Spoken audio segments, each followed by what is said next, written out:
Hello guys, তোমরা সবাই কেমন আছো? আর কদিন বাদেই পুজো, তা আমরা আজকে একটু প্ল্যান করেছি হাবড়ায় যাবো জামা কিনতে। তা আমরা দুই বন্ধু মিলে বেরিয়ে পড়েছি হাবড়াতে জামা কিনতে।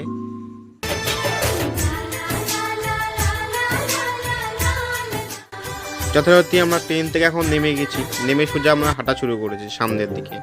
সামনের দিকে গিয়ে যা ভিড়, কি বলবো, এত ভিড় হাঁটার জায়গা নেই। তা যেহেতু আমরা দোকানের সামনে পৌঁছে গেছি, জামা প্যান্টগুলো দেখতে থাকছি কেমন।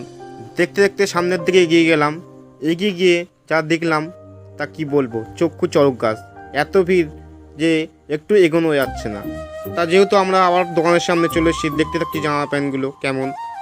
বেশ ভালোই লাগছে, আমার একটা পছন্দ হয়েছে।